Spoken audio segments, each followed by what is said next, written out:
So today we're talking about unicorn properties. Never heard of it? Well, stay tuned because we're starting right now.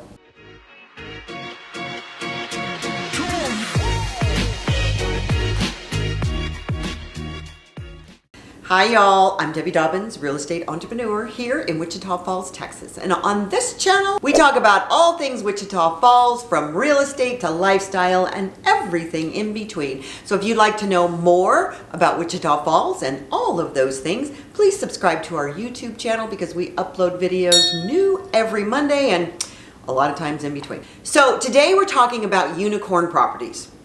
Maybe you've never heard of that term. So let me explain to you what a unicorn property is. A unicorn property is something that seems too good to be true, right? Because unicorns, are they true? I don't know. I haven't actually physically seen one myself, and frankly, most of the time I've not seen these unicorn properties. What these unicorn properties are those properties that people call me on day in and day out that are just unbelievable. For instance, in Wichita Falls, we have a lot of properties that show up from time to time. Oh, I don't know, 7,000, 15,000, 30,000, 65,000. And people are so excited because they can buy a house for that much money. Well, as they say in real estate, it's location, location, location. In addition to that, you don't hear this one very often, but it's condition, condition, condition. So guess what? Even here in our lovely Wichita Falls, where we have great, amazing property values, a $30,000 house has a couple of things going for it or not going for it. It's either in a location that's not the most desirable, whatever that means to people that are in the market, or it's got so much work on it that you would spend so much money, you would never get the value out of the property. So how do you know a unicorn property when you see one? Well, the thing that I share most often when I'm showing brand new home buyers, whether they be first time or second time or 12th time, because this is an education process, is look at the price per square foot. So you want to find out what market you're in. So I'm going to talk about Wichita Falls because that's my market and that's where I live and that's where I sell real estate and talk about mortgages. The average price for a 3-bedroom, 2-bath home that people are dying to get into is right at $100 a square foot. Now, mind you, date mark this. We are in February of 2021. This could change in 2 months because the market's a little crazy. But let's just start there. So if you find something that's $50 a square foot, no matter how big it is, because honest to goodness, a $30,000 house might be $30 a square foot and it's only 800 square feet, it's going to be teeny tiny. And it's going to need a ton of work and it might not be in the most desirable location. So one of those unicorns is these properties that keep floating up to the top for little or nothing, it feels like, to purchase them. But at the end of the day, you don't want to live there because there's too much work to do, or there's so much work to do, it will be a money pit.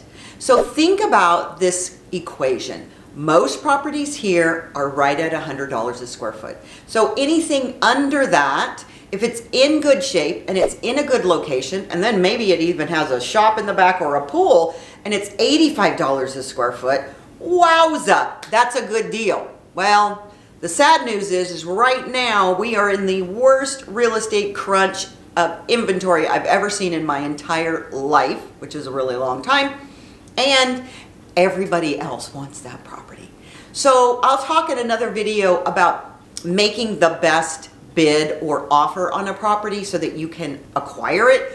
But for now, think about that $100 a square foot. So you want to not look at the price of the property because maybe you'll see a house for $65,000, highly unlikely, that's $100 a square foot and it's 600 square feet.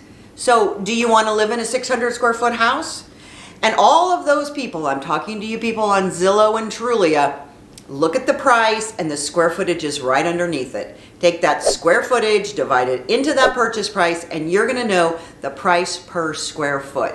If something's priced from $125 to $150 a square foot, it better have some super bells and whistles to it because you're probably not getting the value unless they've done a lot of updates and a lot of upgrades, or it's brand new. So anytime you're looking for property, begin to look at price per square foot. Now, does that translate in a linear way? No. It's kind of like going to Build-A-Bear. Have you ever been to Build-A-Bear? When you go to Build-A-Bear, you get the basic bear for, let's say, $20. And then you could put on a special hat, you could put on special shoes, you could put on a special coat. And at the end, you can leave there spending $100 or $200 for the Build-A-Bear. So every house might have some different amenities, depending on how big those are. Let's say it's a huge shop in the backyard, it's a mother-in-law suite in the backyard, it's a pool, it's a giant lot. Those things are added to the actual price of the property. But most generally, you're gonna find $100 per square foot, and if those other items are there, generally they're not adding more than about $20,000 in value. So you take your $100 per square foot, add another $20,000, and that should give you a really good rough estimate of what the value of that property is. Now, if you have a really good realtor, that realtor is going to tell you certain neighborhoods, because not all neighborhoods are $100 a square foot, obviously, but they're going to tell you what neighborhoods are going to drive a $50 to $60 to $70 a square foot house. I recently got into contract on a house for one of my purchasers that was $56 a square foot. It was 4,000 square feet. It had a huge lot. It had a pool. It had a pool house. It had a sauna, and it had a hot tub. That sounded like a really great opportunity. But wait until we did the inspection. The pool wasn't hooked up, the pool wasn't filled up, the hot tub didn't work, the plumbing was completely destroyed in the house, the electrical didn't work, the foundation was in trouble. So no matter where you find the house, it could be that $50 or $56 a square foot is not that great of a deal when you have to put another $50,000 into it. So really pay attention to whether or not it's a unicorn and it's too good to be true, or it's a good value. So download my 7 tips on how to know whether or not you've found a unicorn.